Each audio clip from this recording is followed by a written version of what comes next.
त्या प्लेगच्या साथीमध्ये दगडूशेठ हलवाई यांचा एकुलता एक मुलगा त्याचं निधन झालं. 300 रुपये रोख, 2 गणपती बाप्पाच्या मूर्त्या, 6 भोगपडे पैसे, त्यावेळेला भोगपडे पैसे असायचे असं ताते सांगायचे, 9 आरसे, 1 कंठी आणि 4 कडी, त्याला सोनं कमी आणि बाकीचे पंचधातू जास्त.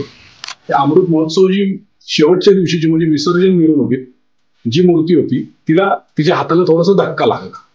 गणपती बाप्पाच्या पोटामध्ये यंत्र बसवण्यात आलं, गणेश सिद्धी यंत्र आणि श्रीयंत्र बसवण्यात आलं. 1893 सालापासून हा दगडूशेठ हलवाई गणपती बाप्पाचा प्रवास हा सुरू झाला. गणेशोत्सव हा भाऊलीच्या अवताचा गणेशोत्सव असं म्हणून ओळखलं जायचं. सगळा वैभवाचा आणि सुवर्णयुगाचा प्रवास सुरू झाला असं मला वाटतं.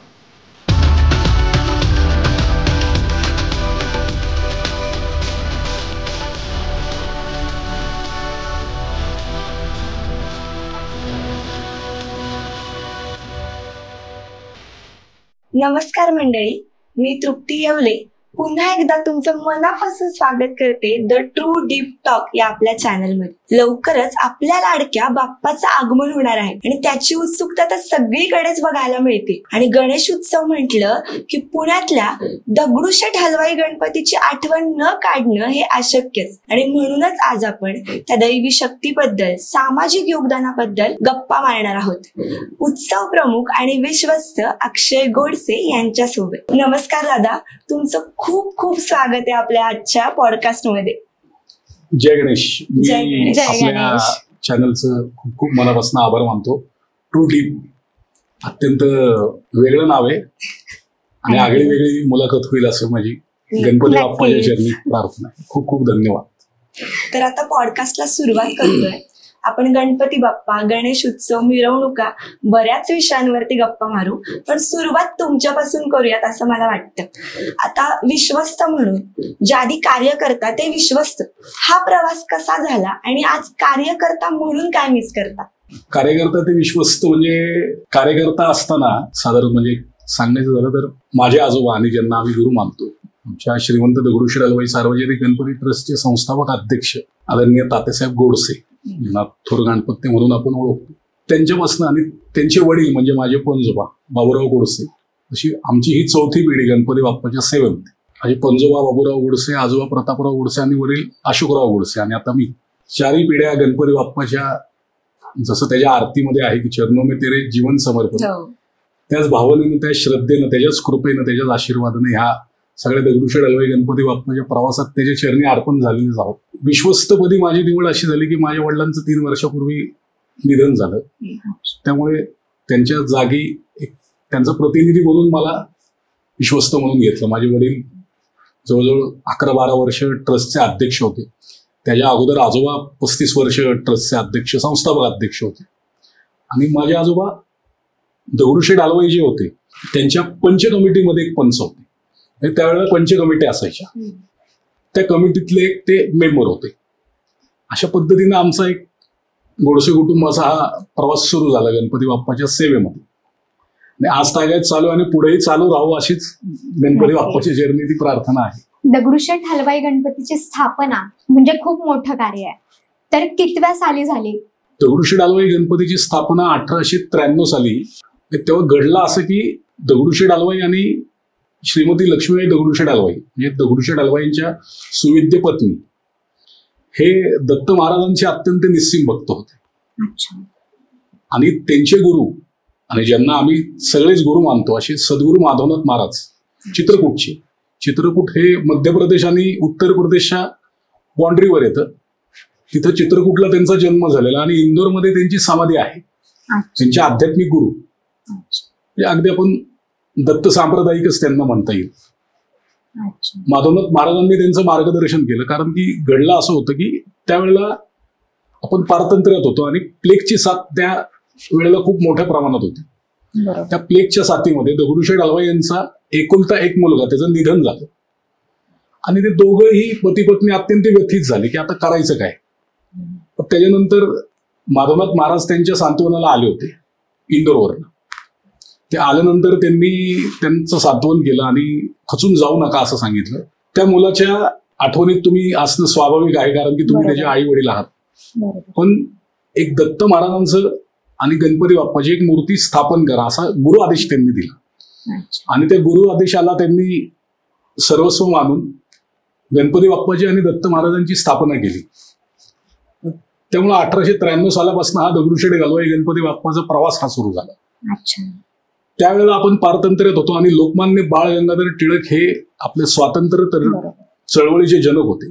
असंतोषाचे जनक म्हणून त्यांना ओळखलं जायचं. त्यावेळेला सार्वजनिक गणेशोत्सवाची 1892 साली श्रीमंत भाऊसाहेब रांगारे यांनी मुहूर्तमेढ रोवली होती. की भाऊसाहेब रांगारे आपण भवन जे आता बघतो तिथं त्यांनी ती सुरुवात केली होती.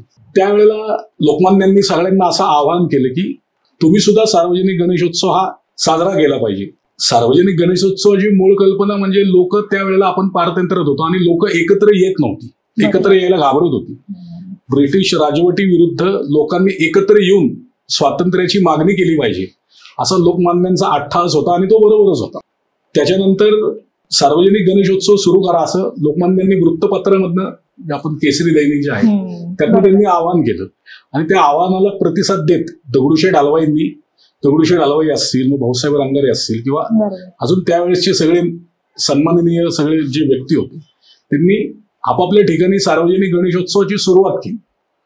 दगडूशेठ हलवाई गणपती आपण आता जो पाहतो तो सार्वजनिक गणेशोत्सवातला एक गणपती आहे जो दगडूशेठ हलवाईंनी लोकमान्यांनी त्यावेळेला कोतवाल चावडीच्या इथे त्याची सार्वजनिकरित्या सुरुवात केली. अशाच पद्धतीने ती सार्वजनिक गणेशोत्सवाची सुरुवात झाली आणि आमचा दगडूशेठ हलवाईचा गणपतीचा उत्सव त्यावेळेला सुरू झाला. कारण की ती काळाची गरज होती आणि लोकमान्यांना आम्ही प्रतिसाद दिला असं म्हणता येईल. तात्यासाहेबांनी जेव्हा गणेशोत्सव हाती घेतला त्यावेळेस त्यांना कोणत्या संकटांना सामोरं जावं लागलं? तात्यांनी 1952 साली सुवर्णयुग तरुण मंडळाची स्थापना केली. म्हणजे त्याच्या अगोदर पंच कमिटी होती जसं मी मागाशी सांगितलं. त्यावेळेला पंच कमिटी ही तशी पद्धत असायची आणि त्यावेळेला आमचा गणेशोत्सव हा बाहुलीच्या अवधाचा गणेशोत्सव असं म्हणून ओळखलं जायचं. कारण की आता जिथे गणपती बाप्पाचा उत्सव साजरा होतो तिथे कोतवाल चावडी होती आणि त्या कोतवाल चावडीच्या पुढे बाहुलीचा हौद होता. होले यांची एकुलती एक कन्या तिच्या स्मरणार्थ तो हौद बांधला गेला होता. तिला बाहुलीच मानायची, ती बाहुली सारखीच होती म्हणून तिच्या स्मरणार्थ तिचं आकस्मिक निधन झालं. तिच्या स्मरणार्थ तो बाहुलीचा हौद बांधला गेला होता. त्या बाहुलीच्या हौदाच्या तिथेच गणपती बाप्पाचा उत्सव साजरा व्हायचा म्हणून त्याला बाहुलीच्या हौदाचा गणपती असं ओळखलं जायचं. त्याच्यानंतर तेव्हा सगळे व्यापारीच ह्या गणपती बाप्पाचा उत्सव साजरा करायचे. असं काय विशेष असं नव्हतं. म्हणजे मांडव घालायचे, उत्सव साजरा करायचे आणि सगळ्या व्यापाऱ्यांचं नियंत्रण त्या कमिटीवर असायचं. पण तात्यासाहेब असतील किंवा मामासाहेब रासने असतील, आमचे अप्पासाहेब सूर्यवंशी असतील किंवा केडी रासने असतील, परत आमचे अप्पासाहेब केदारे असतील, अशा अनेक त्या काळच्या तरुणांनी एकत्र येऊन सुवर्णयुग तरुण मंडळाची आमच्या इथे स्थापना केली आणि गणेशोत्सव आमच्या हातात द्या अशी एक मुखाने त्यांनी मागणी केली. आणि व्यापाऱ्यांनी ते ऐकलं. तरुण आपल्याला चांगल्या गोष्टीसाठी काही मागत आहेत. त्यांनी सुद्धा लगेच प्रतिसाद देत त्यांनी त्यावेळेला 300 रुपये रोख, 2 गणपती बाप्पाच्या मूर्त्या, 6 भोगपडे पैसे, त्यावेळेला भोगपडे पैसे असायचे असं ताते सांगायचे, 9 आरसे, 1 कंठी आणि 4 कडी, ज्याला सोनं कमी आणि बाकीचे पंचधातू जास्त, असा ऐवज यांच्या सगळ्यांच्या ताब्यात दिला आणि ह्या सगळ्या उत्सवाची जबाबदारी आता तुम्ही घ्या असं त्यांना सांगितलं. आणि तेव्हा त्यांनी सुवर्णयुग तरुण मंडळाची आमच्या स्थापना केली, जी आपण आता व्यवस्थापन जी आम्ही करणारी समिती आहे ते पाहतो. आणि तेव्हापासून तात्यांचा वगैरे मामांचा सगळ्यांचा हा सगळा सार्वजनिक गणेशोत्सवाचा प्रवास सुरू झाला आणि एक व्यवस्थापन समिती यामध्ये आली आणि युवा कार्यकर्ते ते सगळं कामकाज पाहू लागले. अशा पद्धतीनं तात्यांचं यात सहभाग झाला. आपल्या लाडक्या बाप्पांना श्रीमंत ही पदवी दिली गेली आहे, तर या मागचं काय इतिहास आहे? मुळात कसं आहे, जे दगडूशेठ हलवाई होते त्यांना श्रीमंत म्हणायचे. श्रीमंत ही पदवी त्यांना इंग्रजांनी दिली होती. ते दगडूशेठ हलवाई तर होतेच, त्यांना नगरशेठ सुद्धा म्हणायचे कारण ते पुण्यातले सर्वात श्रीमंत होते. आणि त्यांचा दबदबा असा होता की जर इंग्रजी अधिकाऱ्याला त्यांनी जर किंवा ब्रिटिशांना विनंती केली, कोणाला जेलमध्ये ठेवले किंवा कोणाला काही शिक्षा केली, त्यांनी जर विनंती केली ब्रिटिशांना तर ब्रिटिश त्यांचं ऐकायचं, एवढा त्यांचा दबदबा होता. असं ते व्यक्तिमत्व होतं. श्रीमंत ही पदवी त्यांनाच होती कारण की ते अर्थातच श्रीमंत होते म्हणून त्यांचंच नाव आम्ही श्रीमंत दगडूशेठ हलवाई हे पुढं गणपती बाप्पाच्या, कारण की त्यांनीच त्या गणपतीची स्थापना केली होती म्हणून त्यांना देण्यात आलं. असा त्याचा सगळा इतिहास आहे. आपल्या बाप्पांची कीर्ती खरं तर खूप दूरवर पसरलेली आहे. तर थायलंडमध्ये सुद्धा आपल्या बाप्पांचं मंदिर उभारण्यात आलंय, तर त्याबद्दल काय सांगाल तुम्ही? दगडूशेठ हलवाई गणपती नुसतं पुण्याचं बरोबर महाराष्ट्राचं देशाचं नाही, तर ते जगभरातल्या तमाम गणेश भक्तांचं श्रद्धास्थान आहे आणि आकर्षणाचं केंद्र सुद्धा आहे. अगदी बरोबर. म्हणजे अनेक लोक असं सांगतात की पुण्यात आल्यानंतर माणूस दगडूशेठला आल्याशिवाय जात नाही. ही वस्तुस्थिती आहे. अनेक लोक असे आहेत. पुणे म्हटलं की दगडूशेठ आले. 100% ती दगडूशेठ ही पुण्याची ओळखच झालेली आहे आणि ते सांस्कृतिक केंद्र झालेलं आहे. त्यामुळं तिथल्या सुद्धा भाविकांना त्या गणपती बाप्पाचा मोह पडला असणार, त्यांना काही प्रचिती आली असणार, त्यांची श्रद्धा आहे म्हणून. त्यामुळे त्यांनी अगदी हुबेहूब तसं मंदिर स्थापन केलं. असे अनेक भाविक आहेत. डॉक्टर माइंड म्हणून आहेत, त्यांनी सुद्धा याआधी थायलंडमध्ये मोठं मंदिर गणपती बाप्पाचं बांधलंय. थायलंडमध्ये माझ्या माहितीप्रमाणे जवळजवळ काहीतरी 25 मंदिरं दगडूशेठची आहेत. अमेरिकेत 2 आहेत, श्रीलंकेत आहे आणि आपल्या देशात तर आहेत. म्हणजे जगात ख्याती पसरलेला दगडूशेठ हलवाई गणपती बाप्पा, जसं मी तुम्हाला म्हणले की त्याचा मोह जगातल्या गणेश भक्तांना आहेच आणि तो राहणारच. त्याच धर्तीवर त्यांनी थायलंडमध्ये गणपती बाप्पाचं मोठं मंदिर बांधलं. पुणेकर म्हणून आपलं नशीब समजावं की आपण आहे त्या मूर्तीचं दर्शन घेऊ शकतो. अगदी बरोबर. गणपती बाप्पाची मूर्ती जे आपण म्हणतो की 3 मूर्त्या आहेत दगडूशेठ हलवाईच्या, आणि आम्ही असंही ऐकलंय की ती मूर्ती घडवताना मुहूर्तानुसार घडवली गेली. तर त्याच्या मागचा काय इतिहास आहे? जसं मी तुम्हाला सांगितलं, सद्गुरू माधवनाथ महाराजांच्या आदेशाने जी पहिली मूर्ती जी आता 11 मारुती गणेशोत्सव मंडळाकडे आहे, शुक्रवार पेठेतल्या श्रीराम मंदिरामध्ये तो गणेशोत्सव साजरा होतो. ती पहिली मूर्ती जी दगडूशेठ हलवाईंनी स्वतः बनवलेली, जी त्यांनी बनवलेली मूर्ती. दुसरी मूर्ती जी होती ती व्यापाऱ्यांनी बनवली 1896 साली. व्यापाऱ्यांनी गणेशोत्सव साजरा करण्याकरता एक नवीन मूर्ती बनवली, जिचा आमच्या अहवालामध्ये सुद्धा उल्लेख आहे. आणि तिसरी मूर्ती तेव्हा झाला असं की 1967 साली ज्या मंडळाचा 75वा उत्सव होता, ज्याला आपण अमृत महोत्सव म्हणतो. त्या अमृत महोत्सवाची शेवटच्या दिवशीची म्हणजे विसर्जन मिरवणुकीत जी मूर्ती होती तिला तिच्या हाताला थोडासा धक्का लागला आणि त्यावेळेच्या सगळ्या गुरुजींनी सांगितले की या गणपती बाप्पाचा आता तुम्ही उत्सव साजरा करू नका, तुम्हाला नवीन मूर्ती ही घडवावी लागेल. मग त्यावेळेला सुवर्ण तरुण मंडळाचा असा निर्णय झाला, तात्या वगैरे सगळ्यांनी त्यांनी निर्णय घेतला की आता आपल्याला नवीन मूर्ती करावी लागेल. मग आता आमच्या ट्रस्टचे जे उपाध्यक्ष आहेत डॉक्टर बाळासाहेब परांजपे, ते बीजे मेडिकल कॉलेजला होते. मग तिथं एक युवा कलाकार, त्याला आपल्यात नाहीत पण त्यावेळेला ते अत्यंत युवा कलाकार आणि अत्यंत चांगल्या पद्धती उत्कृष्ट कारागीर असलेले शिल्पकार नागलिंगाचार्य शिल्पी, ज्यांना नागेश शिल्पी सुद्धा म्हणतात, त्या नागेश शिल्पींनी ती सगळी जबाबदारी घेतली. म्हणजे ते अत्यंत हुशार होते. म्हणजे हात असं हुबेहूब हात बनवणारे ते त्यावेळेसचे कलाकार होते. प्लॅस्टरमध्ये जे अवयव वगैरे माणसाच्या शरीराचे अवयव वगैरे असतात ते बनवायचे. मग त्यांना पाचारण त्यावेळेला करण्यात आलं आणि त्यांनी एक छोटी मूर्ती बनवली गणपती बाप्पाची की ही अशा पद्धतीने असेल. त्यांनी आधीच्या मूर्तीमध्ये आणि या आपण आता जी मूर्ती बघतो त्या मूर्तीमध्ये थोडेफार बदल केले आणि ते शास्त्रानुसार वेगवेगळ्या ठिकाणी सुद्धा स्थापन केलेले आहेत. हो, त्यामागे काय कारण होती? म्हणजे ती मूर्ती करत असताना त्यांनी सगळं तो मुहूर्त वगैरे बघितला, कारण की नागेश शिल्पींचे वडील शंकराप्पा शिल्पी हे कर्नाटकातले पंडित होते. आणि त्यावेळेला झालं असं की त्यावेळेला अमृत योग आला होता. त्याला अमृत योग धर्मशास्त्रामध्ये अमृत योग म्हणतात. म्हणजे जवळजवळ 350-400 वर्षांनी एक सूर्यग्रहण आलं होतं.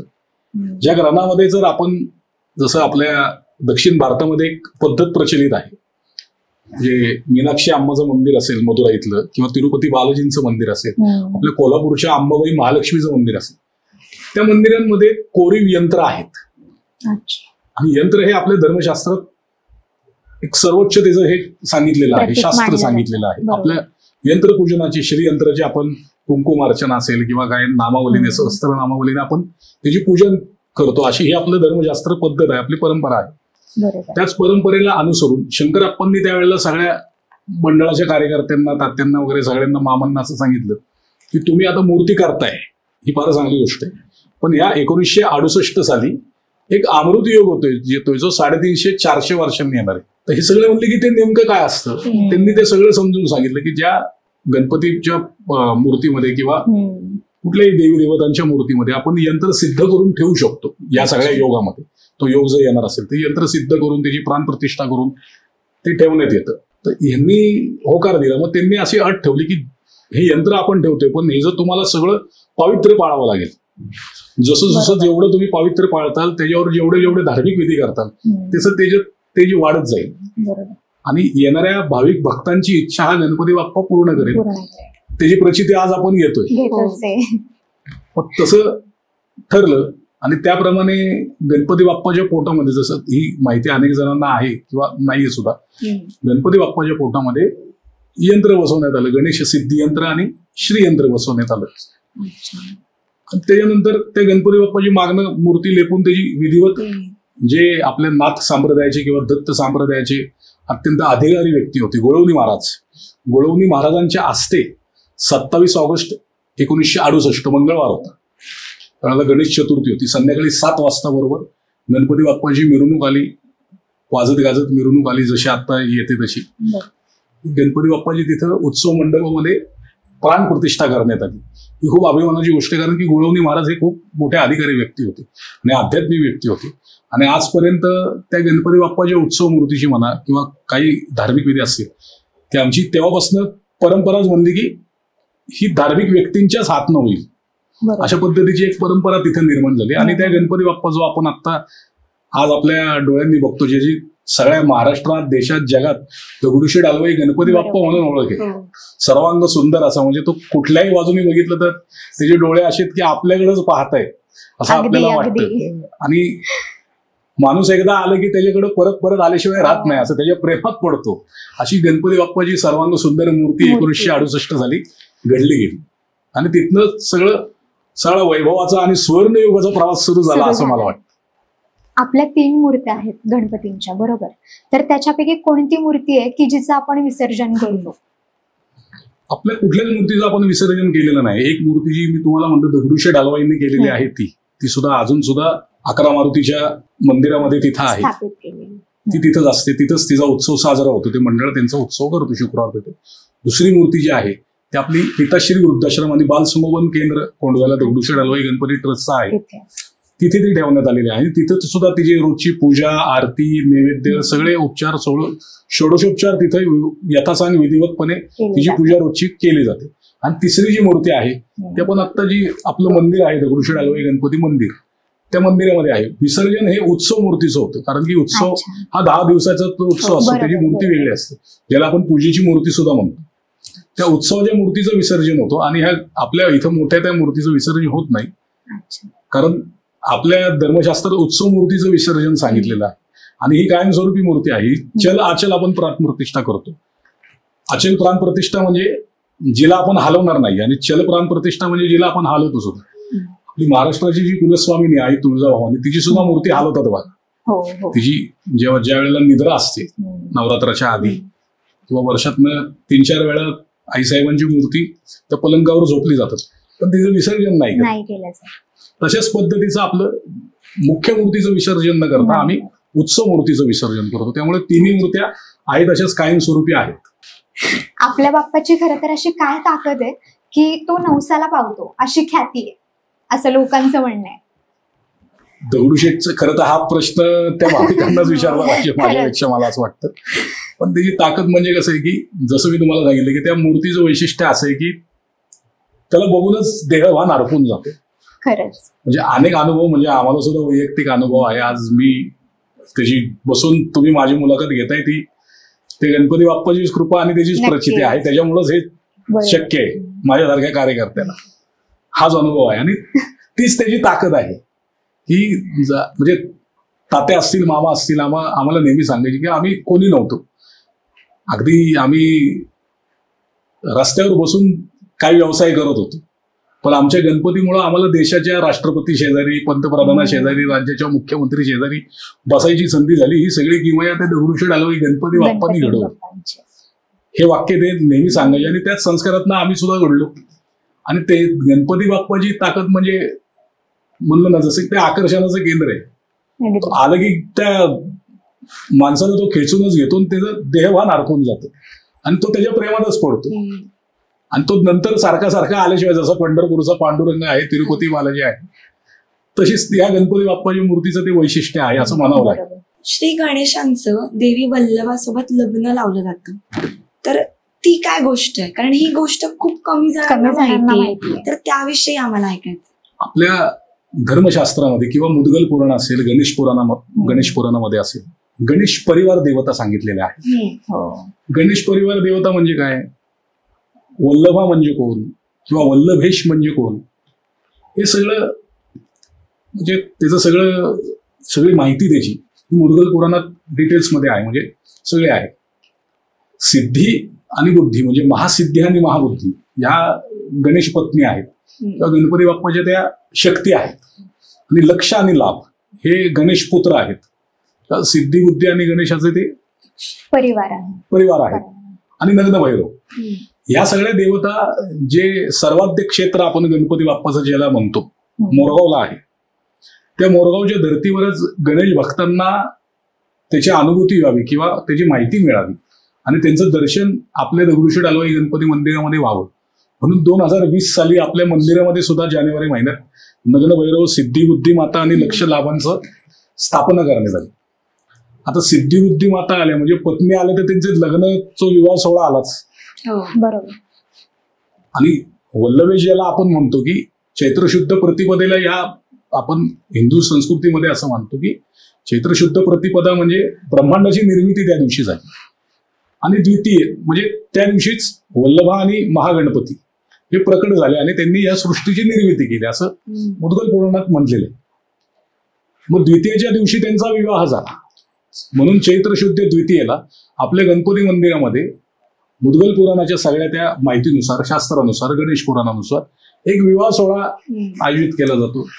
ज्याची जसं तुम्ही म्हणलात की जास्त लोकांना माहिती नाही, ही माहिती मिळावी हाच उद्देश आमचा. त्याच उद्देशाने आम्ही त्या मंदिरामध्ये मग वल्लभेश मंगलम असेल किंवा शारदेश मंगलम असेल. मंगलम म्हणजे विवाह सोहळा, वल्लभा म्हणजे महाबुद्धी आणि शारदा म्हणजे महासिद्धी ज्याला आपण असं म्हणतो, त्यांचा विवाह सोहळा त्या मंदिरामध्ये आपण त्याचा साजरा करतो, मोठ्या प्रमाणात साजरा करतो.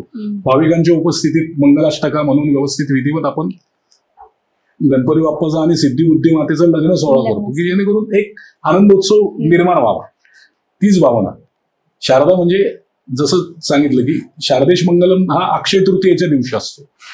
अशा दोन्ही वेळेला त्यांचा विवाह सोहळा मोठ्या प्रमाणात साजरा केला जातो आणि त्या निमित्तानं गणपती बाप्पा बरोबर ज्या गणेश परिवार देवता आहेत त्या देवतांचंही गणेश भक्तांना दर्शन होतं आणि त्यांचा आनंद होतो. लोकमान्य टिळकांनी लोकांनी एकत्र यावं यासाठी गणेशोत्सवाची सुरुवात केली, बरोबर.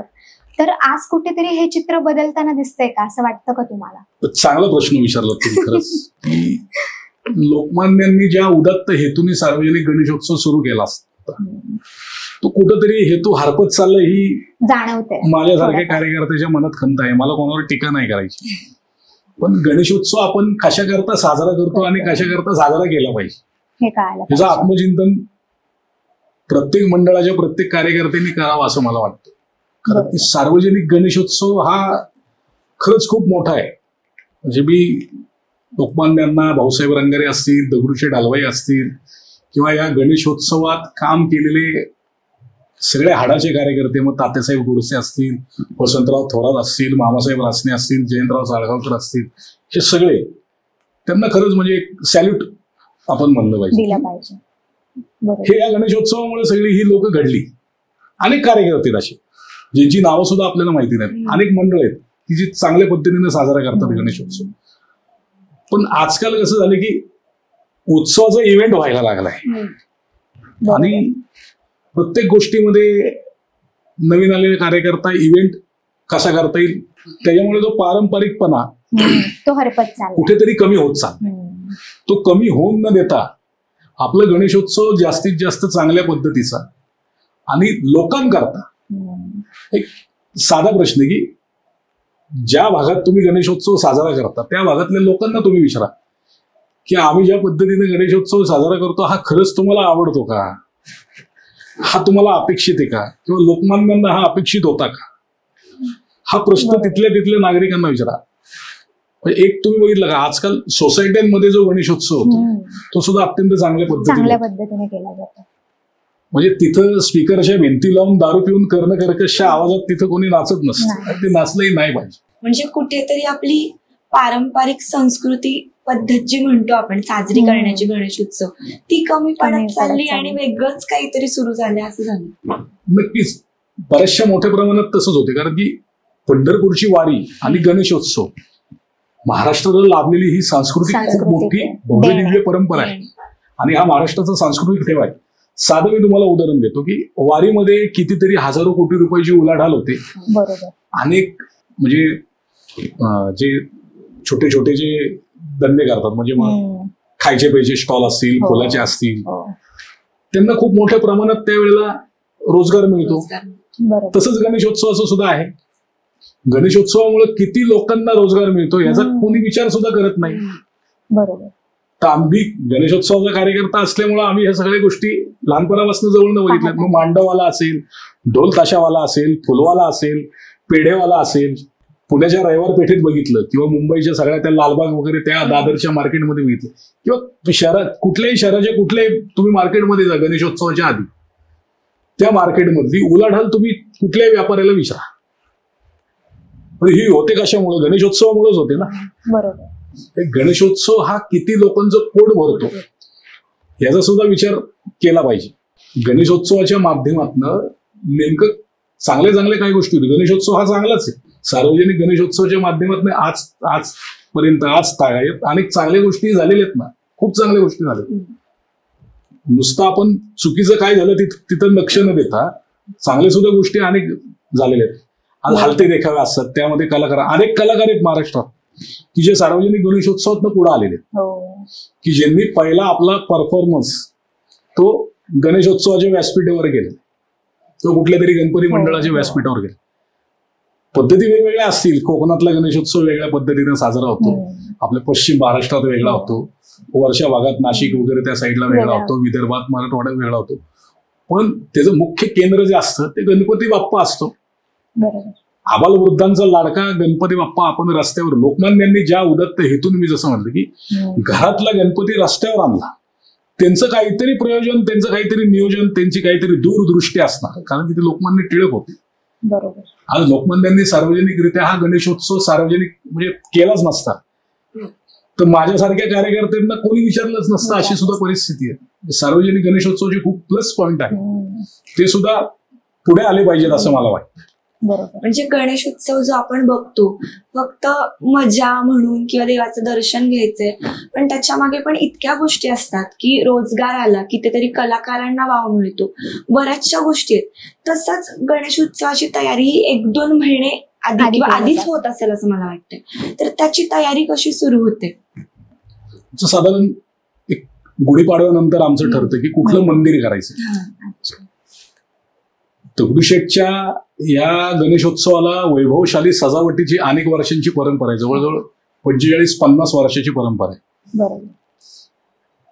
देशातल्या अनेक मंदिरांची, राजवाड्यांची किंवा जे जे पॅलेस असतील त्यांची प्रतिकृती गणपती बाप्पाच्या मंडपाच्या वर सादर करण्याची अनेक वर्षाची आमची परंपरा आहे.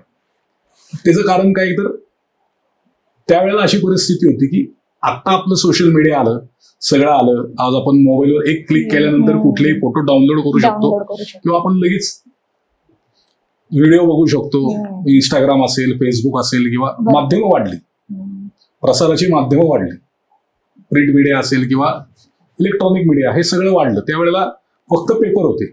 आता आम्ही जयपूरचा हवामान केला होता, अनेक लोकांनी तो बघितलाही नव्हता. मग त्याच्या मागची कल्पनाच त्यावेळेला अशी होती की लोकांना तो तिथं कसा हे बघायला मिळावा आणि गणेशोत्सवाच्या माध्यमातून त्या कलाकारांनाही वाव मिळावा आणि त्या ज्या आपल्या भारताची संस्कृती आहे किंवा भारतातली मंदिर आहेत त्यांचा प्रचारही या माध्यमातून होतो. तो एक विचार ठेवून ती परंपरा निर्माण झाली. मग मीनाक्षी अंबाचं मदुराईचं मंदिर असेल, चामुंडेश्वरी अंबाचं मंदिर असेल कर्नाटकातलं, किंवा तिरुपती बालाजींचं मंदिर असेल, 1992 साली शताब्दी महोत्सवात झालेला बिकानेरचा राजवाडा असेल, हे भव्य दिवस सगळे राजप्रसाद, अनेक कोल्हापूरच्या अंबाबाईचं मंदिर असेल किंवा अनेक राजप्रसाद, म्हणजे त्याची नावही आठवत नाहीत इतकी मंदिरं दगडूशेठ बाप्पाची इथे उत्सव साजरी झालेली आहेत. जसं यंदाच्या वर्षी आम्ही केरळचं आपलं जगप्रसिद्ध जे म्हणजे जे युनेस्कोने ज्याला दर्जा दिलेला आहे असं पद्मनाभ स्वामींचं मंदिर, जगातलं सर्वात श्रीमंत देवस्थान असं म्हणलं तरी हरकत नाही. देशातलं जगातलं सर्वात श्रीमंत देवस्थान ज्याला आपण म्हणतो असं त्याचं प्रसिद्ध आहे. त्या पद्मनाभ स्वामींचं मंदिर आपण करतोय. पुण्यातलेच एक युवा कलाकार आहेत, मिरेकल इव्हेंट्स म्हणून त्यांची मोठी कंपनी आहे, ते गणेश भक्त आहेत स्वतः, विनायकजी रासकर, ही सगळी भव्य दिव्य कलाकृती साकारतात. आपण इतक्या वर्ष लाकडात करत होतो, पण आपण 2 वर्षापूर्वी फायबर ग्लासमध्ये सगळं ते करतोय. आणि मुंबईचे राजूभाई नेरुळकर म्हणून आहेत, ते त्याच्यावर सगळी लाइटिंग करणार. लाईटीची सुद्धा आमची एक परंपरा आहे. खास लाईट बघायला अनेक भाविक तिथं थांबलेले असतात. आणि अत्यंत यावर्षी सुद्धा ते वैभवशाली लाईट आणि देखावा गणेश भक्तांच्या आकर्षणाचं केंद्र राहिल्याशिवाय राहणार नाही असं मला खात्री वाटते. आता आपण थोडं शताब्दी महोत्सवावरती बोलूयात, जो की आपला टर्निंग पॉइंट ठरला. त्याविषयी काय सांगाल? शताब्दी महोत्सवाबद्दल बोलायचं तर मी असं म्हणेल की जवळजवळ त्याला रात्र सुद्धा पुरणार नाही, इतका मोठा आणि भव्य दिव्य वैभवशाली सोहळा सार्वजनिक गणेशोत्सवाच्या इतिहासात दगडूशेठ हलवाई गणपती बाप्पाचा होऊन गेला असं मला वाटतं. 1992 साली गणपती बाप्पाचा तो 100वा उत्सव होता. न भूतो न भविष्य ते असा गणपती बाप्पाचा तो सोहळा झाला. म्हणजे त्यावेळेला मला आठवतं की बिकानेरचा राजवाडा त्यावेळेला केला होता. खूप मोठ्या प्रमाणात त्या बिकानेरच्या राजवाड्याची निर्मिती त्यावेळेला आमचे कला दिग्दर्शक होते सजावटीचे मुरलीधर कुलकर्णी, त्यांनी त्या सगळ्या बिकानेरच्या राजवाड्याची, त्या राजप्रासादाची निर्मिती केली. त्याच्या मागची कल्पना अशीच होती की आपण आपला 25वा वाढदिवस असेल, 50वा असेल किंवा 75वा असेल, 61वा असेल, हा खूप मोठ्या प्रमाणात साजरा करतो. तर मग हा तर सार्वजनिक गणेशोत्सवाचा 100वा सोहळा आहे, तो खूप मोठ्या प्रमाणात साजरा केला पाहिजे. आणि मला सांगताना अत्यंत अभिमान वाटतो की जवळजवळ 2 महिने चालेल असा त्यावेळेला गणपती बाप्पाचा उत्सव दगडूशेठ हलवाई गणपती ट्रस्टने साजरा केला. गणपती बाप्पाची मुख्य मूर्ती ही त्या बिकानेरच्या राजवाड्यात, बिकानेरचा राजवाडा हा सारसबागेच्या आपल्या इथं जे बाबूराव सणस मैदान आहे तिथं त्या राजवाड्याची प्रतिकृती उभारण्यात आली होती. ते सगळं डेकोरेशन, ती सजावट उभा राहायला जवळजवळ 8 महिने लागले होते. म्हणजे 1991 सालची विसर्जन मिरवणूक झाली आणि 2 दिवसांनीच पुढच्या 92 सालच्या गणेशोत्सवाची तयारी दगडूशेठ हलवाई गणपती ट्रस्टची सुरुवात झाली. मग कार्यकर्त्यांची मिटिंग असेल, पदाधिकाऱ्यांची सगळी ट्रस्टची मिटिंग असेल, सगळी मिटिंग घेऊन वेळ लागल्याशिवाय इतिहास घडत नाही असं बाबासाहेब पुरंदरेंचं वाक्य, आणि वेळी माणसंच इतिहास घडवतात. तशाच पद्धतीचा तो सोहळा गणपती बाप्पाचा त्यावेळेला पार पडला. जगातले अत्यंत ख्यातनाम सगळे जागतिक ख्याती कीर्तीचे सगळे कलावंतांनी गणपती बाप्पाच्या चरणी तिथं आपली सेवा रुजू केली. मग पंडित भीमसेन जोशी असतील, पंडित बिरजू महाराज असतील, पंडित बालमुरली कृष्णन असतील, उस्ताद झाकीर हुसेन असतील, उस्ताद अल्ला रख्खा असतील, सुधीर फडके असतील, श्रीधर फडके असतील, सुरेश वाडकर असतील, लता दिदी असतील, आशाताई असतील, उषाताई असतील, सगळं मंगेशकर कुटुंबीय असेल, पंडित हृदयनाथ मंगेशकर असतील, अगदी हेमा मालिनींचा कार्यक्रम होता. असे अनेक बरगतचा कार्यक्रम विनामूल्य त्या गणपती बाप्पाच्या मोठ्या मंडपामध्ये होते. सर्वात महत्वाचं म्हणजे देशाच्या 4ही पीठाचे शंकराचार्य, आपल्या हिंदू धर्माच्या 4ही पीठाचे शंकराचार्य तिथं होते. आपल्या द्वारका पीठाचे जे शंकराचार्य होते त्यांच्या चातुर्मासाचा कार्यक्रम आपल्या गणपती बाप्पाच्या मंडपामध्ये झाला. महाराष्ट्राचं भूषण असणारे हरिभक्तपरायण बाबा महाराज सातारकरांचा जवळजवळ 2 महिन्याचा कार्यक्रम तिथं कीर्तनाचा होता. असे अनेक कार्यक्रम, जाणता राजाचा कार्यक्रम झाला, शाहीर साबळ्यांची महाराष्ट्राची लोकधारा झाली, आणि खूप चांगले म्हणजे सांस्कृतिक, सामाजिक असे सगळेच कार्यक्रम, धार्मिक, हिंदू धर्मातले सगळे, मग गणेश याग असतील, देवी याग असेल, हृदय याग असेल, विष्णू याग असेल, असे सगळे यज्ञ, याग, अभिषेक, पूजा अर्चा सगळ्या त्या गणपती बाप्पाच्या समोर त्यावेळेला झाल्या. आणि अत्यंत असा भरगतचा आणि वैभवशाली सोहळा त्यावेळेला पुण्यनगरीत झाला. आणि त्यावेळेसचे जे पुणेकर नागरिक असतील त्यांना आवर्जून आठवत असेल, कारण की प्रचंड गर्दी तिथं व्हायची. अनेक कार्यकर्त्यांना जर शताब्दी महोत्सवाच्या आठवणी विचारलं तर आज सुद्धा त्यांच्या डोळ्यात आनंदाने पाणी आल्याशिवाय राहत नाही. असा भव्य दिव्य सोहळा 1992 सालचा शताब्दी महोत्सवाचा झाला. खूप छान आणि खूप मोठा सांस्कृतिक कार्यक्रम आपल्या महाराष्ट्राची सांस्कृतिक राजधानी असणाऱ्या पुणे शहरात झाला. हे सांगताना खरंच मला खूप आनंद वाटतो. आणि खरंच तुम्ही जसं म्हणतात की तो टर्निंग पॉईंट ठरला. दगडूशेठ हलवाई गणपती बाप्पा त्या निमित्तानं जगभराच्या गणेश भक्तांमध्ये पोहोचला असं म्हणलं तर वावगं ठरणार नाही. मी एक भक्तांच्या मनातला प्रश्न विचारते. आता मंदिरात गेलं की आपण दान करतो काही ना काहीतरी, किंवा दानपेटीत दान टाकतो, तर तेच दान या सगळ्या गोष्टींसाठी वापरलं जातं का, किंवा त्याचा वापर कसा होतो? आमचे ट्रस्टचे संस्थापक अध्यक्ष तात्यासाहेब गोडसे हे नेहमी सांगायचे त्यांच्या भाषणात किंवा त्यांच्या बोलण्यामध्ये नेहमी असायचं की देव मंदिर हे असलं पाहिजे, संस्कार केंद्र ठरलं पाहिजे. आणि त्या देव मंदिराबरोबर आपण मानव सेवेचं महामंदिर ह्या महाराष्ट्रात देशात उभं केलं पाहिजे. आणि त्याच मानव सेवेच्या महामंदिराकडे वाटचाल हे आमच्या ट्रस्टचं ब्रीद आहे. आणि त्यालाच अनुसरून किंवा त्यालाच धरून आम्ही अनेक वर्ष सामाजिक कार्याची परंपरा दगडूशेठ हलवाई गणपती ट्रस्टची झालेली आहे. तर मग 1977 साली आमच्या दगडूशेठ हलवाई गणपती ट्रस्टची स्थापना झाली. 1984 साली 2 एप्रिल 1984 गुढीपाडवा होतो, सोमवार. त्या दिवशी आता आपण जिथे मंदिर बघतो तिथेच शेजारी छोटं मंदिर बांधण्यात आलं. तेव्हा असं झालं की दगडूशेठ हलवाई गणपती बाप्पाची ख्याती 1968 सालानंतर हळूहळू वाढत होती. आणि भाविकांची एकमुखाने मागणी होती की गणपती बाप्पाचं मंदिर तुम्ही बांधलं पाहिजे. आमच्या इथंच मामा धाडगे म्हणून असायचे, त्यांचं त्या हौदाच्या मागे त्यांची जागा होती, तिथे त्यांनी आम्हाला ती जागा दिली. आणि तिथे विश्वेश्वर मंदिर होतं, जिथे आता ते सिद्धेश्वर मंदिर आहे, त्याच्या शेजारीच एक छोट्या जागेत गणपती बाप्पाचं मंदिर त्यावेळेला बांधण्यात आलं. आणि त्यावेळेला विशेष म्हणजे अभिमान वाटावा असं की शृंगेरी पीठाचे शंकराचार्य भारती तीर्थ स्वामी महाराज यांच्या हस्ते त्या मंदिराची पायाभरणी आणि गणपती बाप्पाची प्राणप्रतिष्ठा झाली. आणि त्या कार्यक्रमाला नंतर दत्तयोगी क्षीरसागर महाराज जे नगरला आहे, त्यांचं दत्त मंदिर आहे, दत्त संप्रदायातील खूप मोठे अधिकारी ते व्यक्ती होते, ते सुद्धा त्या मंदिराच्या प्राणप्रतिष्ठेला तेव्हा उपस्थित होते. अशा पद्धतीने मंदिर झालं. मंदिर झाल्यानंतर मग नुसता 10 दिवसाचा उत्सव तो राहिला नाही किंवा उत्सवापुरता राहिला नाही. लोक यायला लागली, गर्दी वाढली, चतुर्थी आली, सगळं आलं, विनायकी चतुर्थी, संकष्ट चतुर्थी, या सगळ्या दिवशी लोकांची गर्दी वाढली. मग त्या तिथल्या दानपेटीमध्ये पैसे वाढायला लागले, पैसे पाडायला लागले. मग आता या पैशांचं करायचं काय?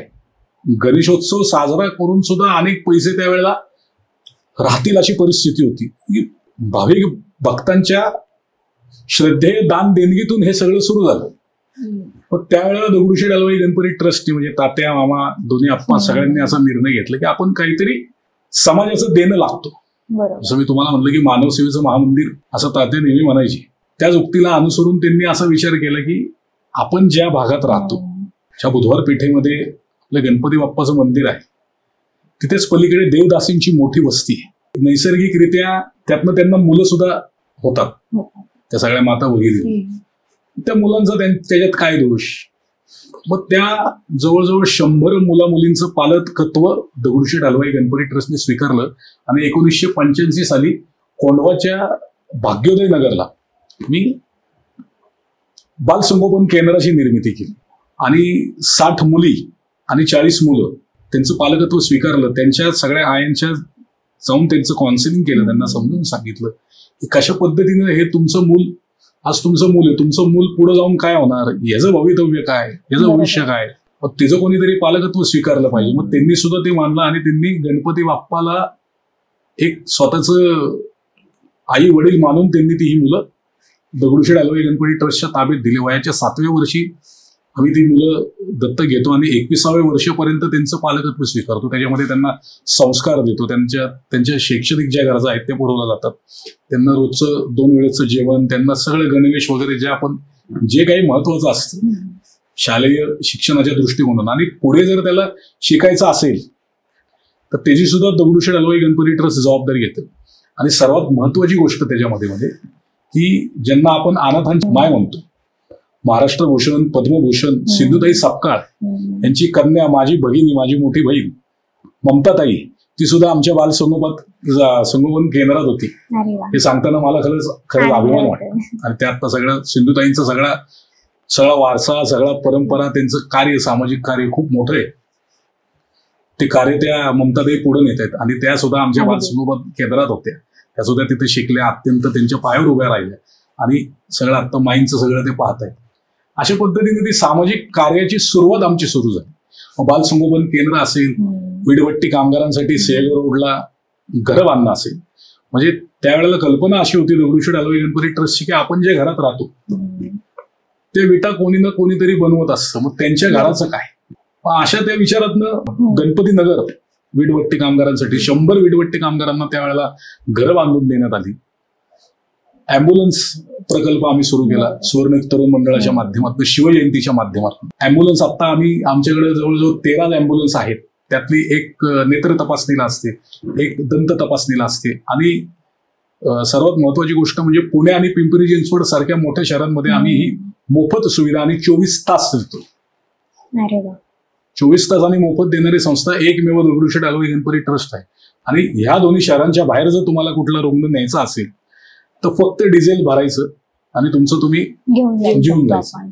अगदी आम्ही मध्य प्रदेश असेल, उत्तर प्रदेश असेल, जम्मू काश्मीर असेल, तामिळनाडू असेल, तिथे सुद्धा आमच्या गाड्या आवर्जून जातात. त्याच्यात सुद्धा फक्त प्रवासी किंवा रुग्ण असतील ते फक्त डिझेल किंवा पेट्रोलचे पैसे भरतात. तेवढेच आम्हाला ते कार्य केल्याचं खूप मोठं समाधान आहे. असंच त्यालाच अनुसरून आम्ही जय गणेश रुग्ण सेवा अभियान 2013 साली सुरू केलं आणि खूप मोठा प्रकल्प सार्वजनिक गणेशोत्सव असेल किंवा एखाद्या मंदिराच्या माध्यमातून, एखाद्या देवस्थान ट्रस्टच्या माध्यमातून. आपल्याला माहिती की आपल्या पश्चिम महाराष्ट्राचं मुख्य आरोग्य केंद्र हे ससून हॉस्पिटल आहे. तुम्ही ऐकून असाल की ससून हॉस्पिटल आणि दगडूशेठ हलवाई गणपती ट्रस्टचे खूप फार या 10-12 वर्षामध्ये खूप जवळचं नातं. त्यावेळेला माझे वडील अध्यक्ष होते अशोकराव गोडसे. त्यांनी अशी कल्पना मांडली की तिथे येणारा जो रुग्ण आहे त्याच्याजवळ 10 रुपये सुद्धा केस पेपरचे भरायला नसतं. आणि त्यावेळेला आम्ही 15 ऑगस्ट आणि 26 जानेवारीला किंवा सणावाराला तिथं फळं आणि मिठाई वाटायचो रुग्णांना. त्यावेळेशी डीन होते, अत्यंत ते चांगले आणि ज्यांना खरंच त्या सगळ्या सामाजिक कार्याची आवड होती. ट्रस्टचे ते सल्लागारच आहेत, डॉक्टर अजय चंदनवाला म्हणून. अजय चंदनवाला सरांनी असं सांगितलं की तुम्ही आम्हाला एक चपातीचं मशीन द्या. तो प्रसंग असा घडला, थोडक्यात तुम्हाला सांगतो. त्यांना असं सांगितलं की आम्ही तुम्हाला चपातीचं मशीन वगैरे देतो, पण ते टिकणार किती? ती सगळी ते शेवटी ते सरकारी हॉस्पिटल, सरकारी कारभाराची सगळी अनास्था. त्यामुळं त्यांनी असा प्रतिप्रश्न केला त्यांना. ते म्हणले की आम्ही तुम्हाला सगळं हे किचन अत्यंत चांगल्या दर्जाचं बनवून देतो, फक्त तुम्ही आम्हाला तशी परवानगी द्या. म्हणजे आरोग्य खात्याची, वैद्यकीय शिक्षण खात्याची सगळी ती परवानगी द्या. त्या चंदनवाल्यांना आश्चर्य वाटलं की हे खरंच असं कसं काय म्हणू शकतात. अशोक भाऊ त्यांना म्हणले की मी तुम्हाला शब्द देतो की आम्ही हे करतो, फक्त आम्हाला आमच्या पद्धतीनं काम करू दे. मग त्यावेळेला त्या हॉस्पिटलमध्ये सगळ्या मोठ्या मोठ्या डॉक्टरांच्या हस्ते गणपती बाप्पाचं पूजन झालं आणि त्या पूजनाने त्या खूप मोठ्या असे सामाजिक कार्याची तेव्हा सुरुवात झाली. मग त्यावेळेला ते किचन जवळजवळ 7,000 स्क्वेअर फुटाचं किचन आहे. तिथं कुठली सुविधा नव्हती, ड्रेनेज लाईन नव्हतं. मग ड्रेनेज लाईन असतील, सगळं जसं 5 स्टार हॉटेलचं किचन असतं तसं ससून हॉस्पिटलचं किचन दगडूशेठ हलवाई गणपती ट्रस्टच्या माध्यमातून ते बनवलं गेलं आणि रुग्णांना चांगलं जेवण मिळावं, थोडक्यात गणपती बाप्पाचा प्रसाद तिथल्या रुग्णांना मिळावा, ही भावना दगडूशेठ हलवाई गणपती ट्रस्टची त्यावेळेला होती. आणि आज तागायत ते चालू. आज दररोजचं 3,000 बेड पेशंटचं जेवण, त्यांच्या रुग्णांच्या नातेवाईकांना जेवण, चहा नाश्ता दोन्ही वेळेचं जेवण. आणि रुग्णांच्या नातेवाईक जे कुठेही राहायचे, म्हणजे पुणे स्टेशनला असतील किंवा इतर ठिकाणी ससूनच्या त्या हॉस्पिटलच्या आवारात कुठेही राहत होते, मग त्यांना राहण्याची व्यवस्था कुठेतरी केली पाहिजे म्हणून 2,000 स्क्वेअर फुटाची शेड कायमस्वरूपी, म्हणजे तिथं पंखे आहेत, तिथे लाईट आहे, तुम्हाला चार्जिंगचे तिथं पॉइंट आहेत, किंवा पेपर वाचायची सोय आहे, तिथं बसायला छान बाकडे आहेत, स्वच्छ असं छोटंसं निवारा केंद्र रुग्णांच्या नातेवाईकांकरता राहण्या बसण्याकरता. म्हणजे रुग्ण आपला ऍडमिट आहे, तो कुठं राहणार त्याच्याकरता ती सोय केली. आणि त्याच्याबरोबर 5 वॉर्ड त्यांचं नूतनीकरण करण्यात आलं. सर्वात महत्वाचं म्हणजे जो लहान मुलांचा अतिदक्षता कक्ष आपण म्हणतो NICU वॉर्ड, त्याचं सर्व पूर्ण त्याचं नूतनीकरण करण्यात आलं. आणि सरकारी जेवढे हॉस्पिटल आहेत पुण्या, मुंबईत किंवा महाराष्ट्रात, त्याच्यातलं सर्वात मोठा NICU हा आपला दगडूशेठ हलवाई गणपती ट्रस्टचा तिथं आहे. त्याच्याबरोबर आम्हाला मुकुल माधव फाउंडेशन जे फिनोलेक्सचे जे आहेत त्यांनी सुद्धा खूप सहकार्य केलं. अशा दोन्ही संस्थांच्या माध्यमातून ते सगळं हॉस्पिटलमध्ये ती मानवसेवा जसं आम्ही म्हणतो ती करण्यात आली. त्याचबरोबर 2010ला आम्ही विद्यार्थी पालकत्व योजना सुरू केली. जय गणेश ज्ञानवर्धन अभियानाअंतर्गत जय गणेश विद्यार्थी पालकत्व योजना. त्यावेळेला तुम्हाला असं आठवत असेल की विद्यार्थी आत्महत्येचा दर फार होता. त्या निराशेतनं विद्यार्थी आत्महत्या करत होते. कुठेतरी एक सिंहाचा नाही तर खारीचा वाटा म्हणून दगडूशेठ हलवाई गणपती ट्रस्टला असं वाटलं की कुठेतरी आपण एक शैक्षणिक क्षेत्रात सुद्धा काम केलं पाहिजे आणि विद्यार्थ्यांना जे खरंच गरजू, गरीब आणि हुशार आहेत त्यांना काहीतरी आपण मदत केली पाहिजे. त्याच अनुषंगानं विद्यार्थी पालकत्व योजनेची निर्मिती झाली. आपल्या महाराष्ट्रातले देशातले जे शिक्षण तज्ज्ञ आहेत अल देशमुख सर यांच्या नेतृत्वात आम्ही ती सगळी पालकत्व योजना आखली आणि तिथं असं निर्णय घेतला की पुण्यातल्या ज्या काही 55 मराठी शाळा आहेत, मराठी, आणि त्याच्यात जे गरजू, गरीब आणि हुशार विद्यार्थी आहेत त्यांच्या त्या सगळ्या विद्यार्थ्यांचं शैक्षणिक पालकत्व आपण ट्रस्ट म्हणून स्वीकारायचं आणि त्याची जोपर्यंत शिक्षणाची आवड आहे किंवा त्याला जोपर्यंत शिकायचंय त्याचा सर्व आर्थिक खर्च दगडूशेठ हलवाई गणपती ट्रस्ट करेल. मग त्याला डॉक्टर व्हायचं असून दे, इंजिनियर व्हायचं असून दे.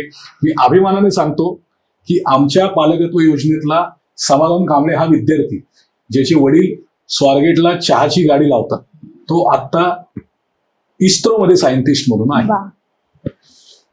ही खूप अभिमानाची गोष्ट आहे.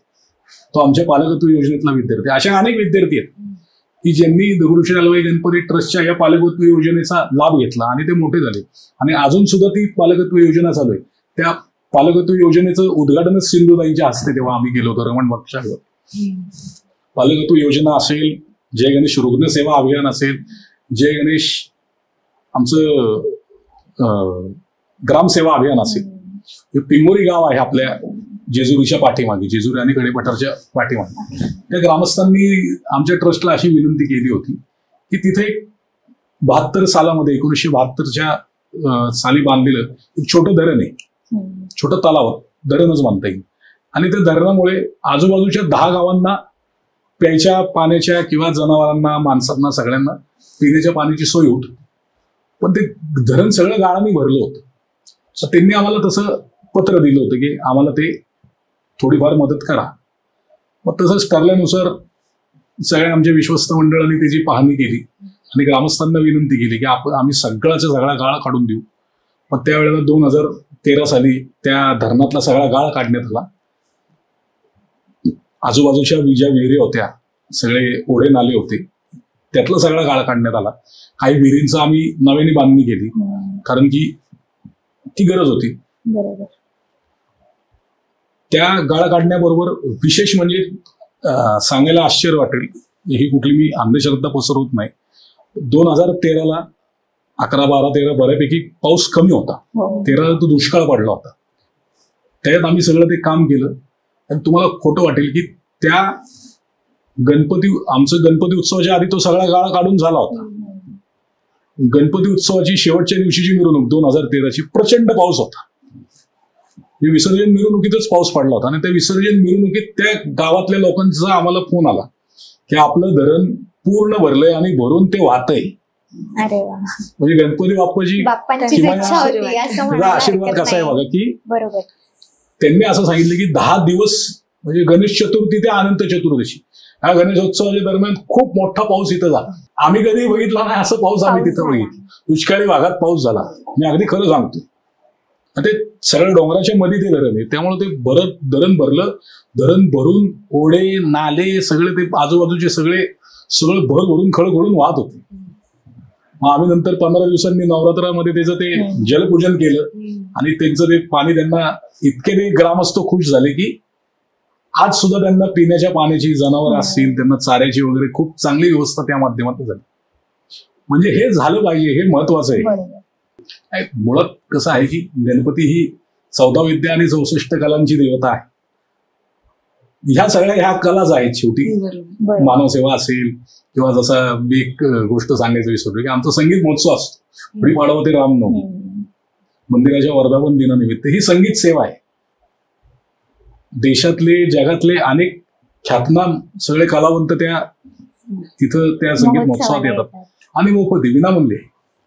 शिवजयंती व्याख्यानमाला आमची होती सुवर्णिक तरुण मंडळाची, त्यामध्ये सुद्धा अत्यंत परडे व्यक्ती शिवशाहीर बाबासाहेब पुरंदरे असतील किंवा प्राचार्य शिवाजीराव भोसले असतील, ते तर आमच्या व्याख्यानमालेचे प्रमुख होते, विजयराव कोळवेकर असतील, अशा अनेक व्यक्ती म्हणजे ज्यांची रामभाऊ म्हाळगी होते, प्रमोदजी महाजन होते, नितीनजी गडकरी होते, अनेक लोक ज्यांनी खूप चांगली चांगली भाषणं किंवा त्यांच्या त्या वक्तृत्वाने अक्षरशः माणूस मोहित होऊन जायचा, असे सगळे परडे व्यक्ती. आणि ज्यांचं ऐकून बाळासाहेब ठाकरे असतील शिवसेना प्रमुख आदरणीय, त्यांची सुद्धा व्याख्यानमालेत अनेक भाषणं झाली. लोक अशी खिळून राहायची, 3-3 तास माणूस हालत नव्हता. म्हणजे त्यावेळेला मोबाईल वगैरे काहीच नव्हतं. हे चांगलं होतं खरं तर, पण त्यामुळे माणसं जे वेगळ्या पद्धतीचे त्यावेळेला एक डेव्हलपमेंट झाले असं म्हणता येईल. अशा अनेक प्रकल्प दगडूशेठ हलवाई गणपती ट्रस्टने, पित्ताश्री वृद्धाश्रम आमचा आहे. तर ट्रस्टच्या ज्या वैद्यकीय सेवा आहेत त्या लोकांपर्यंत कशा पोहोचवल्या जातात किंवा त्या पोहोचवायच्या असतील तर कोणाला संपर्क केला पाहिजे? ट्रस्टचं त्याच्यासाठी अधिकृत आपण आपल्या वेबसाईटवर असेल किंवा काही सोशल मीडियावर आपण त्याचा संपर्क तर दिलेलाच आहे. त्याच्यावरची मागची आमची संकल्पना अशी की जय गणेश रुग्णसेवा अभियानाअंतर्गत आम्ही हे सगळं काम करतो. आम्ही काही वर्षापूर्वी दगडूशेठ हलवाई गणपती ट्रस्टच्या माध्यमातून वैद्यकीय कक्षाची स्थापना केली.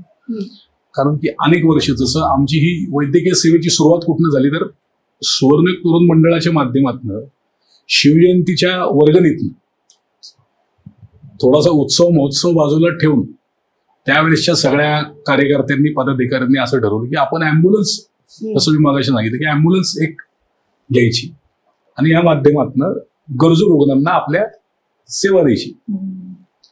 तिथपासनं तसं बघायला गेलं तर ही वैद्यकीय सेवेची परंपरा ट्रस्टची सुरू झाली. त्यावेळेला एक ॲम्ब्युलन्स झाली. जसं मी तुम्हाला सांगितलं की आता 13 ॲम्ब्युलन्स आहेत, त्यातली एक नेत्र तपासणीची आहे, एक दंत तपासणीची आहे आणि बाकीच्या ज्या आहेत 11 ॲम्ब्युलन्स आपण मोफत आणि 24 तास पुणे आणि पिंपरी चिंचवड शहरात देतो. आणि बाहेर न्यायचं असेल तर फक्त तिचे इंधनाचे पैसे घेतो. त्याच माध्यमातून या वैद्यकीय सेवेची निर्मिती झाली. अनेक लोकांची अशी म्हणजे भावना असायची की दगडूशेठ हलवाई गणपती ट्रस्टच्या माध्यमातून आम्हाला ही वैद्यकीय सेवेची मदत मिळावी. त्यामुळे अनेक अर्ज ट्रस्टच्या ऑफिसमध्ये त्यावेळेला यायचे. आपण बघतो की आपल्या घरातली व्यक्ती असेल किंवा आपले नातेवाईक असतील किंवा आपल्या मित्रमंडळींचं कोणी दवाखान्यात ज्या वेळेला किंवा हॉस्पिटलला ऍडमिट होतो की त्याचा प्रचंड खर्च होतो. बरोबर. त्याचं बिल खूप येतं आणि ते बिल यायच्या भीतीनेच माणूस निम्मा खचून जातो. त्याचं तिथंच मानसिक खच्चीकरण होतं. मग अशा रुग्णांना किंवा त्यांच्या नातेवाईकांना एक आधार म्हणून आम्ही वैद्यकीय कक्ष स्थापन केला आणि त्या वैद्यकीय कक्षाच्या माध्यमातूनच जे खरंच गरीब आहेत, ज्यांना गरज आहे, त्यांचे आम्ही सगळे कागदपत्र वगैरे तपासून त्यांची नियमाप्रमाणे त्यांना मदत करतो. मग ते जसं मी सांगितलं की 250 हॉस्पिटलशी आपण टाईप केलेलं आहे. त्या माध्यमातून मग त्या हॉस्पिटलला पत्र देऊन की बाबा हे खरंच आमच्या गरीब रुग्ण आहेत, आमच्या ओळखीचे आहेत, त्यांना आपण मदत करावी. आणि ती रुग्णालय सुद्धा अत्यंत आम्हाला चांगला प्रतिसाद देतात. आरोग्य शिबिर घेण्यामागची तीच आमची भूमिका होती. आणि छोटे छोटे आजार अलीकडे नवीन आपण पाहायला आपल्याला मिळतं. त्या छोट्या छोट्या आजारांचं त्या निमित्तानं निदान होतं आमचं. एक याच निमित्तानं असं सांगतो की एका भाविकाने आम्हाला धनकवडीमध्ये एक फ्लॅट दिलाय, अर्पण केलाय गणपती बाप्पाला. लोकांची श्रद्धा बघा किती गणपती. त्या फ्लॅटचा उपयोग आपण काय करायचा, तर तिथं कोणी राहिलं तर जाऊ शकत नाही. मग तिथं आम्ही मोफत रक्तलघवी तपासणीचं केंद्र सुरू केले. त्या भागात तुम्ही जर गेलात तर धनकवडीच्या बालाजीनगरच्या त्या भागातच इथं आपलं 1 BHK फ्लॅटमध्ये मोफत रक्तलघवी तपासणी केंद्र आहे.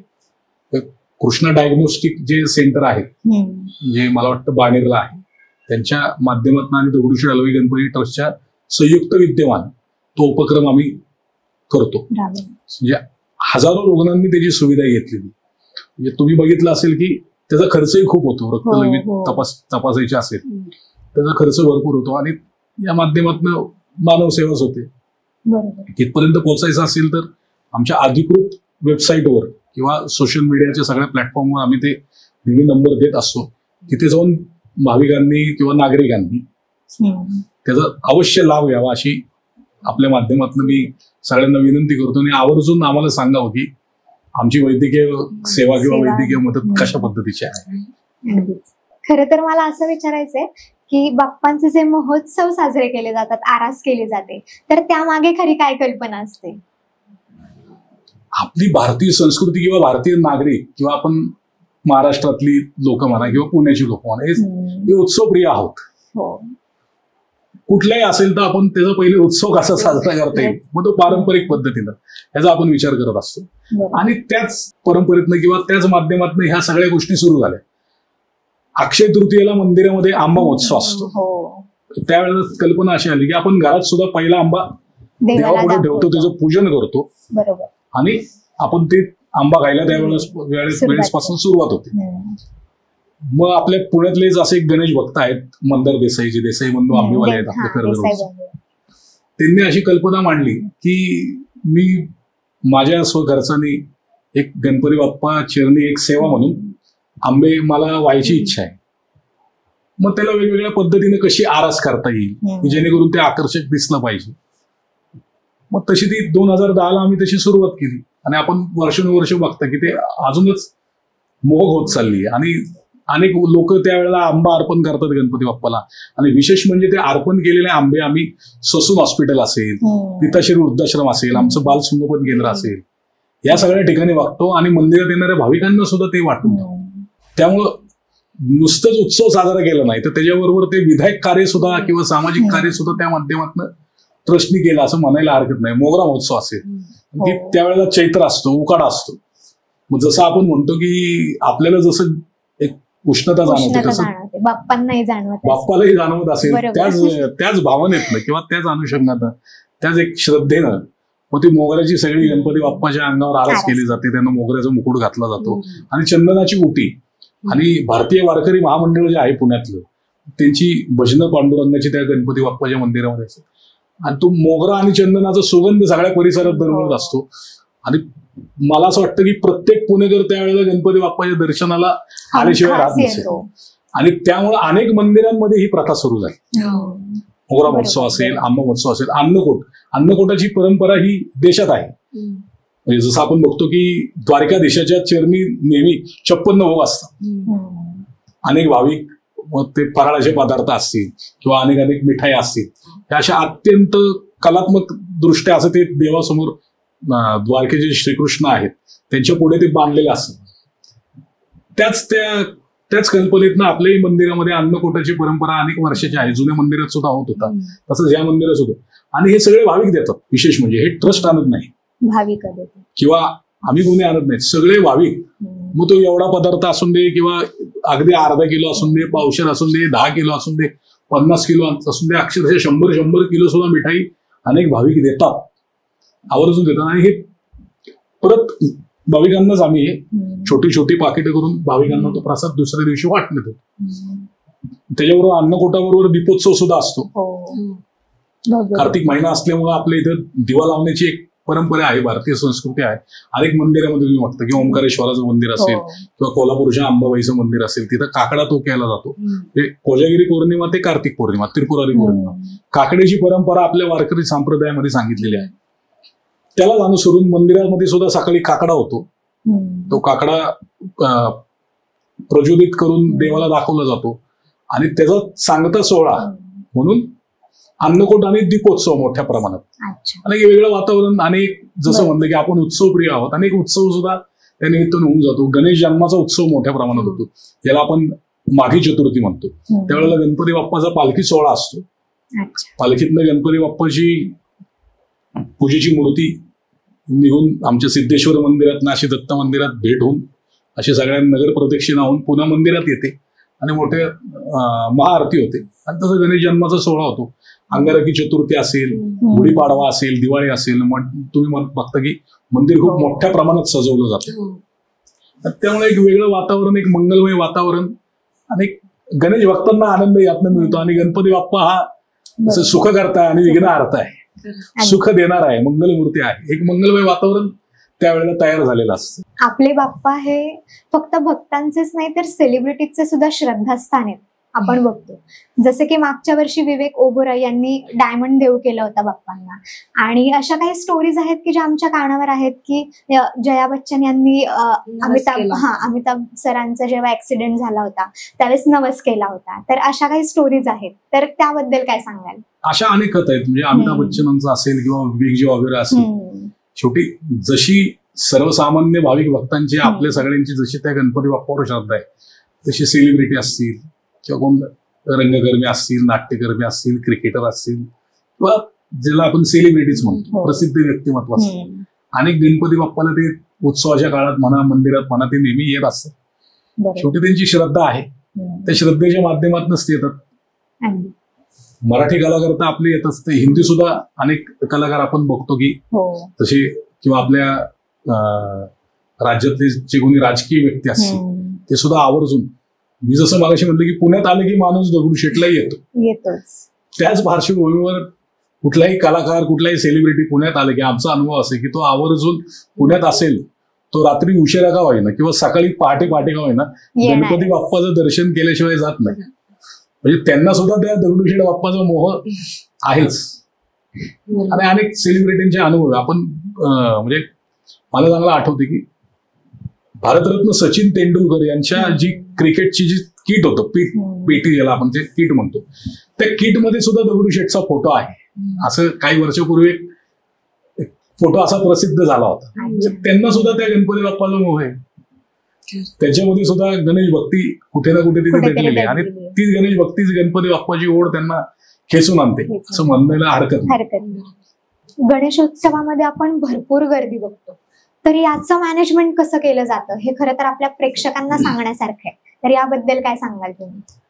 कसे गणेशोत्सवातली जी व्यवस्था असते ते आमचं व्यवस्थापन करणार म्हणजे आमचं दगडूशेठ हलवाई गणपती ट्रस्ट सुवर्ण तरुण मंडळ. सर्वात महत्वाचं म्हणजे पुणे शहराचं पोलीस प्रशासन आणि महानगरपालिका यांचं आम्हाला पूर्ण सहकार्य असतं. कारण की पोलिसांच्या हातात हात देऊन किंवा पोलिसांशिवाय हा गणेशोत्सव साजरा होऊ शकत नाही. दगडूशेठ हलवाई गणपतीला जी गर्दी असते, जगभरातनं लोक गणेशोत्सवाच्या 10 दिवसाच्या काळामध्ये येतात. पोलिसांनी असं 3 वर्षापूर्वी आकडा दिला होता की 10 दिवसामध्ये जवळजवळ 2 कोटी लोकांनी गणपती बाप्पाचं दर्शन आपल्या इथे घेतलं. हा पोलिसांनी दिलेला आकडा आहे, हा आम्ही काढलेला आकडा अजून काढलेला. म्हणजे तसा ऍव्हरेज धरला तर रोजचे 20 लाख लोकांनी गणपती बाप्पाचं दर्शन घेतलं. पण त्याची जी व्यवस्था असते किंवा एक आपण म्हणतो की आपल्या इथे शिस्तीमध्ये व्यवस्थित दर्शन होतं. त्याचं विशेष म्हणजे आपण कुठल्याही बाजूने गणपती बाप्पाला झाकत नाही. अगदी बेलबाग चौकातनं सुद्धा तुम्ही गणपती बाप्पाचं दर्शन सहजरित्या घेऊ शकता. अशी व्यवस्था ट्रस्टच्या माध्यमातून केली जाते. जो मंडप असतो तो 4ही बाजूने आपल्या इथे दर्शनासाठी खुला असतो.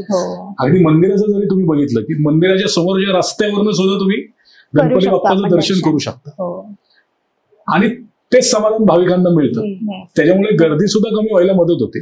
आणि माणूस आला की जसा शनिवार वाड्याकडनं जो भाविक भक्तांचा लोंढा येतो तो येत हळूहळू छोट्या छोट्या असे दोरा लावल्या जातात.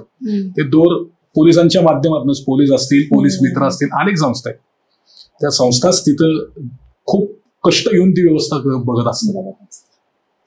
ट्रस्टच्या वतीनं तिथं जवळजवळ 250-300 सीसीटीव्ही कॅमेरे लावले जातात.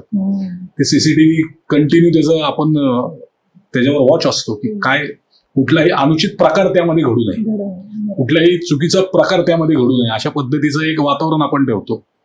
भक्ती संगीत नेहमी चालू असते की जेणेकरून एक वातावरणात मंगलमयता असली पाहिजे आणि कुठेही अनुचित प्रकार घडू नये त्यासाठी आम्ही त्याची 100% काळजी घेतो. सगळे आमचे कार्यकर्ते सगळे व्यवस्थापनातच गुंतले असतात. अगदी 4-4, 5-5 तासच सगळे झोपतात. ही वस्तुस्थिती आहे. आणि त्याचं ते सगळं व्यवस्था आम्ही करत असतो. म्हणजे मंदिरापासून ते मंडपापर्यंत, मंडपापासून ते अगदी मागच्या रस्त्यापर्यंत मग त्याची नारळाची व्यवस्था असेल, नारळाचं व्यवस्था ठेवणं हे खूप किचकट काम असतं. त्या गर्दीमधनं नारळाचा ट्रक आणणं, ते ट्रक मोकळे ट्रकमध्ये ते नारळ भरणं, त्याच्यानंतर ते ट्रक नारळ जिथे आपण सगळे जमा करतो, कारण की नारळ वाहण्याची दगडूशेठ हलवाई गणपती बाप्पाला नारळ वाहण्याची परंपरा आहे. अनेक लोक अनेक वर्ष गणेशोत्सवात येऊन नारळ वाहतात. हे तुम्ही बघितलं असेल की ज्या वेळेला छोटा मांडव होता त्यावेळेला अशा नारळाचे डोंगरच्या डोंगर गणपती बाप्पाच्या दोन्ही बाजूनी दिसायचे. त्यामुळं एक परंपरा आहे. त्यामुळे लोक आवर्जून नारळ वाहतात. नारळाची तोरणच्या तोरणं अगदी 100 नारळ सुद्धा लोक वाहतात. कोणाचे नवस असतात, कोणाचे काय श्रद्धा असते त्याप्रमाणे ते नारळ वाहतात. त्यामुळे ते नारळाचं सगळं वितरण करावं लागतं. त्या नारळाची सगळी व्यवस्था पाहावी लागते, गर्दीची व्यवस्था पाहावी लागते. जे आमच्या इथे जवळजवळ 200 सिक्युरिटी गार्ड असतात, महिला आणि पुरुष मिळून, जी लेडीज जेंट्स असे 200 सिक्युरिटी गार्ड असतात. त्यांची जेवणाची व्यवस्था, त्यांची राहण्याची व्यवस्था सगळ्या दगडूशेठ हलवाई गणपती ट्रस्टच्या माध्यमातून होते. आणि तुम्हाला जसं सांगितलं की पुणे शहर पोलीस, म्हणजे पोलीस असतील, महानगरपालिका असेल, MSCB असेल, म्हणजे जे आपल्याला लाईट वगैरे हे करतात, अशा सगळ्या या प्रशासनाच्या माध्यमातून हा गणेशोत्सव चांगला होतो. त्यांची त्या पोलिसांची असेल, महापालिकेच्या अधिकारी किंवा सेवक असतील, सगळे जे जे जे या गणेशोत्सवाच्या संबंधित आहे त्यांची सुद्धा दगडूशेठवर खूप श्रद्धा आहे. ते आवर्जून गणपतीला येत असतात. त्यामुळे ते सुद्धा अत्यंत उत्तम असं व्यवस्थापन आपल्या मंडपामध्ये आपण पाहतो की कुठेही भाविकाला ढकलाढकली होत नाही. अशा पद्धतीचं व्यवस्थापन आम्ही करत असतो. दादा, मला खरं तर खूप महत्वाच्या मुद्द्याकडे वळायचंय, जसं की मिरवणुका. आपल्या बाप्पांची मिरवणूक ही आस्थागायत ऐतिहासिक पद्धतीने साजरी केली जाते, तर यामागे काय कारण आहे? दरवर्षीप्रमाणे जसं आहे ते मिरवणुकीचा इतिहास म्हणजे दगडूशेठ हलवाई गणपतीची मिरवणूक ही आकर्षणाचं केंद्र आहे. अगदीच. म्हणजे अनेक लोक असं म्हणतात की दगडूशेठ पुढे गेला आणि ती गर्दी संपली किंवा मिरवणूक संपली, असं होतं. गर्दी आणि दगडूशेठ हे कुठेतरी समीकरण झालेलं आहे आणि ते आहेच. त्या दगडूशेठ गणपती बाप्पाला बघितल्याशिवाय लोक घरी जात नाहीत, असं आमचा अनुभव आहे. आपण बघतो की लक्ष्मी रोडच्या त्या दोन्ही बाजूला अशी भरगच्च दुतर्फा गर्दी असते आणि भाविक भक्तांच्या त्या गर्दीतनं गणपती बाप्पाचा तो वैभवशाली रथ हळूहळू हळूहळू पुढे सरकत त्या सगळ्या गणेशोत्सवाची सांगता मिरवणूक होती. तशीच अनेक वर्षाची परंपरा आहे, रथाची परंपरा आहे. अनेक वेगवेगळ्या प्रकारचे रथ या मिरवणुकीच्या माध्यमातून आपण साजरे केलेले आहेत आणि ते गणेश भक्तांसाठी आनंदाची पर्वणीच ठरतात असं म्हणलं पाहिजे. जसं की 130 वर्षांची जी परंपरा आहे, 130 वर्षांची परंपरा खंडित करण्यामागचा जो इतिहास आहे, म्हणजे 2 वर्षांपूर्वी तुम्ही खूप मोठा एक निर्णय घेतला, तर त्याबद्दल काय सांगाल? त्यावेळेला असं झालं की कुठलीही परंपरा आम्हाला मोडीत काढण्याची इच्छा नव्हती किंवा कुठेही आपली परंपरा मोडीत व्हावी, कुठेही त्यातनं कोणाचा एक त्रास व्हावा अशी कुठलीच भूमिका दगडूशेठ हलवाई गणपती ट्रस्टची त्यावेळेला नव्हती. 2022ला झालं असं की एकतर 2020 आणि 2021 हे आपण हे कोविड वर्ष आपण बघितलं की देशात सगळ्यात ही महामारी पसरली होती कोविडची. त्यामुळे कोरोना काळात गणेशोत्सव झाला नव्हता सार्वजनिकरित्या. 2 वर्ष गणेशोत्सव न झाल्यामुळं तिसऱ्या वर्षी कार्यकर्ता अतिउत्साहित होता. सगळ्याच मंडळाचे कार्यकर्ते, जसे आम्ही होतो तसे सगळ्याच मंडळाचे कार्यकर्ते खूप उत्साहित होते आणि त्याच उत्साहात त्यावेळेस विसर्जन मिरवणूक पार पाडली गेली. पण त्यात असं झालं की दगडूशेठ हलवाई गणपती बाप्पाला मुख्य मिरवणुकीत सामील व्हायला दुसऱ्या दिवशी म्हणजे अनंत चतुर्दशीच्या दुसऱ्या दिवशी सकाळी 8 वाजले. म्हणजे उशिरा येण्याचा हा कहर झाला. रात्री 2 वाजता गणपती बाप्पाची मूर्ती मुख्य रथात विराजमान करण्यात आली होती आणि सकाळी 8 वाजता आम्हाला मिरवणुकीत यायला रस्ता मिळाला. त्याची विविध कारणं आहेत, मला त्याच्यामध्ये जायचं नाही. त्या अनेक कारणांमुळं सगळे कार्यकर्ते व्यथित झाले, सगळे भक्तांची नाराजी झाली की हा खूपच उशीर होतोय. आम्ही अक्षरशः तिष्ठत ताटकळत गणपती बाप्पाच्या दर्शनासाठी थांबलो. सगळे दमून थकून गेलेले होते आणि त्याच्या दुसऱ्या वर्षी आमच्या ट्रस्टचे सरचिटणीस माननीय आमचे मार्गदर्शक हेमंत भाऊ रासने यांच्या नेतृत्वाखाली आम्ही एक निर्णय घेतला की यंदाच्या वर्षी म्हणजे 2023 साली जसं तुम्ही सांगितलं दगडूशेठ हलवाई गणपती बाप्पा नाही आम्ही ऐतिहासिक निर्णय घेतला आणि फार चांगला घेतला. यंदाच्या वर्षी दगडूशेठ हलवाई गणपती बाप्पा सायंकाळी 4 वाजता मुख्य मिरवणुकीमध्ये सामील होईल. पहिल्यांदा सगळ्यांना थोडीशी गडबड झाली, पण ज्या वेळेला 4 वाजता म्हणजे 4 वाजता गणपती बाप्पा मुख्य मिरवणुकीत सामील झाला त्यावेळेला अनेक गणेश भक्तांना थोडासा आश्चर्याचा आणि सुखद धक्का सुद्धा बसला की ही गोष्ट खरी आहे का, तर ही खरीच आहे. परिवर्तन ही काळाची गरज आहे. परंपरेबरोबर परिवर्तन हे झालं पाहिजे. आपण निसर्गामध्ये सुद्धा परिवर्तन बघतो.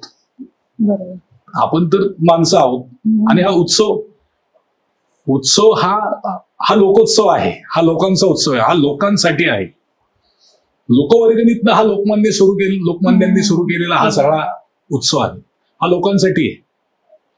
हा लोकांना त्रास देण्यासाठी नाही, हा लोकांच्या आनंदासाठी.